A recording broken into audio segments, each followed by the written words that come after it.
Welcome once again, Zoom Africa here in Kigali. And now we have interview with Mrs. Patricia Awasi. She's Minister of State in Infrastructure. Your Excellency, Mrs. Patricia, welcome to our program, Zoom Africa. Thank you very much for having me. So if we start to talk about the relationship between Egypt and Rwanda with the sector of infrastructure. So there is the collaboration. Yes, there's been collaboration since our bilateral relations.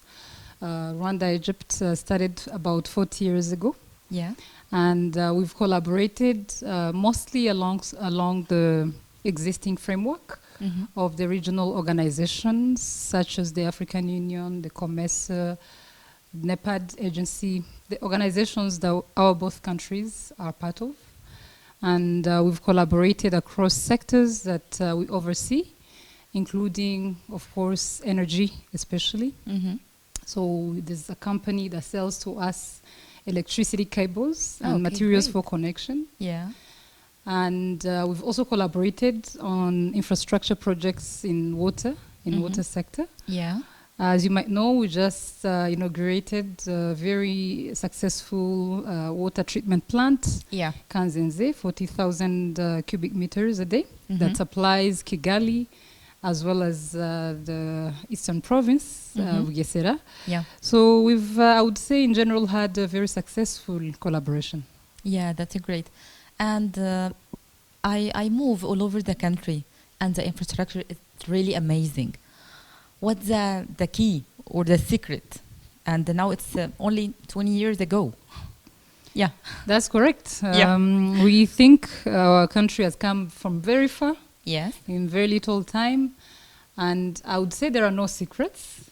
It's just obvious that the leadership, our top leadership, at the helm, we have our president, has been really clear on the vision for where we want to go. 2 years ago, we completed Vision 2020, which really set the foundation for the Rwanda that we wanted to see, especially driving our progress in access to basic infrastructure services such as electricity and water services.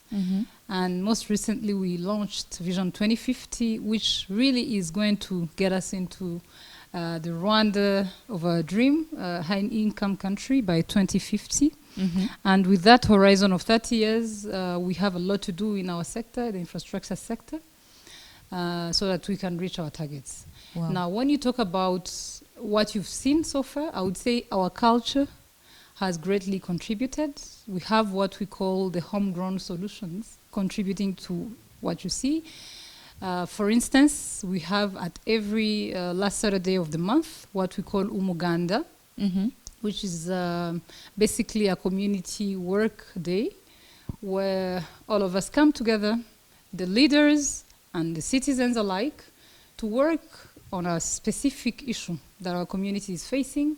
And mostly really, we've done lots of cleaning, a lot of infrastructure work that is actually valuable for the country. And also, hand in hand with that homegrown solution, we have others like what we call Igitondo Kisuku, so a morning of cleanliness, where leaders in the local governments go to our communities and tell people to clean up after themselves, to clean their communities. And also with that, we then have another thing that we call ukwezi kwisuku, so a month for cleanliness. So really, we are always cleaning up, we are always doing work together in the community, and there's a lot that I think the world can learn from that. Wow, that's why it's the cleanest and the greenest city. Yeah, you can say that again. Yeah, and also if you want to know the Egyptian companies doing here in the infrastructure sector or another sector, yeah. Yes, there are multiple projects that I think we've collaborated on with the Egyptian companies. Some Egyptian companies that I can think of, like I said, on the water treatment plant, we collaborated with Metito. Metito came to us many years ago with a brilliant idea of how we could use our waters on some of our rivers in the country. And we worked on this project together. It's a PPP. It's in fact one of its kind in sub-Saharan Africa. So it's the first time that there's been a PPP in the water sector. This project was successfully completed about 2 years ago. And since then, we've been consuming this water in Kigali, like I said, and also in Bugesera district, which is close to Kigali. Yeah. For the plan for 2050, as you mentioned, what's inside this plan, especially in the infrastructure sector? Very good question, because this is a plan that at the moment we're trying to talk about to everyone, so that all citizens can internalize what this plan has got, so that in the end it's a vision for every citizen for the country. And like I said, our target is to become a high-income country by 2050. Wow.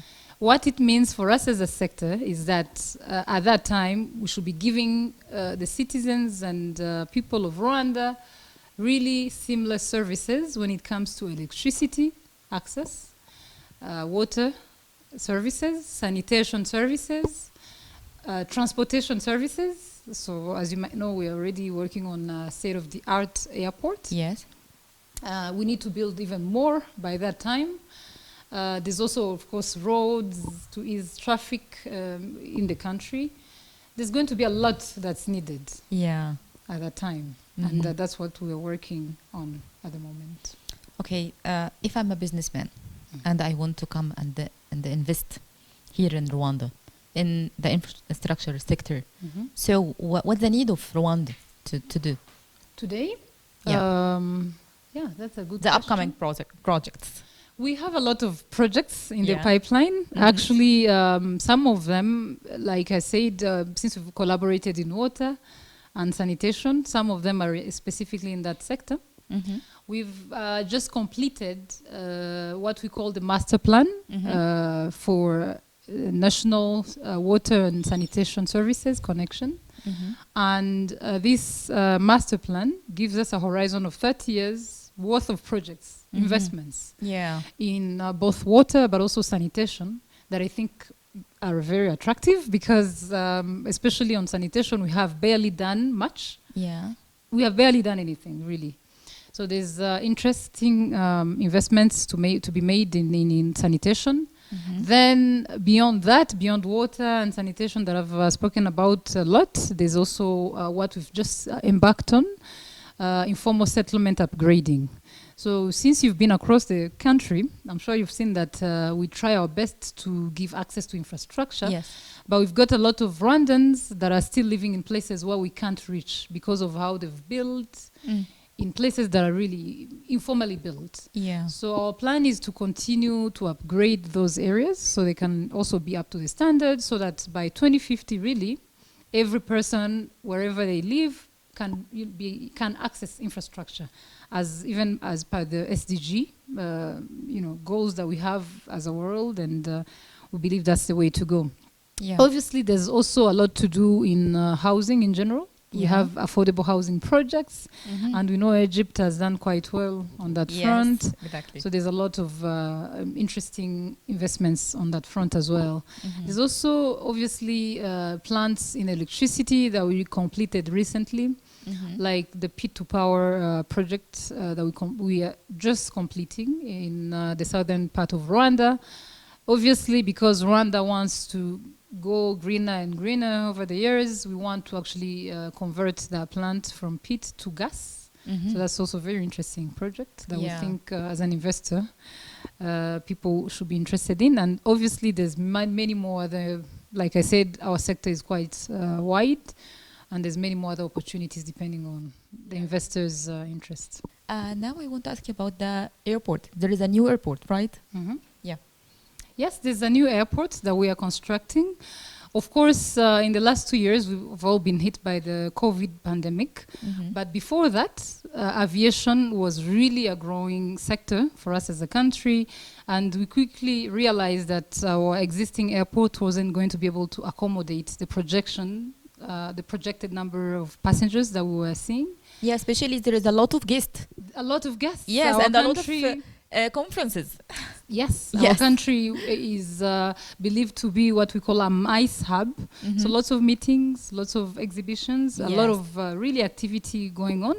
And we thought then it was high time that we develop, a state-of-the-art airport, Yeah. which we are doing in the eastern part of Rwanda, in Bugesera.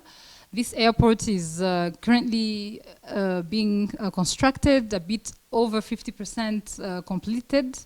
And the projected demand, or rather capacity the airport is going to have, is that we can accommodate in the first 10 years up to 8 million passengers a year. And at full completion, we were able to even extend it to accommodating about 14 million passengers. Wow. So this is going to be a really huge infrastructure, and we've made it really world class so that this can serve for a long time.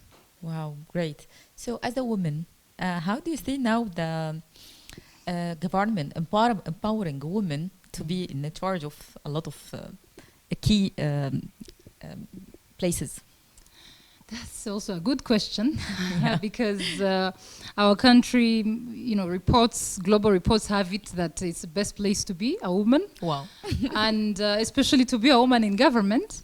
I personally have enjoyed this and believe that there's a lot of efforts that are really made to ensure that this is a very conducive and fulfilling environment for women. We are encouraged to be everything that we are, as women, and really develop both as women in government, but also as women on all spheres of our lives, which I really personally enjoy today.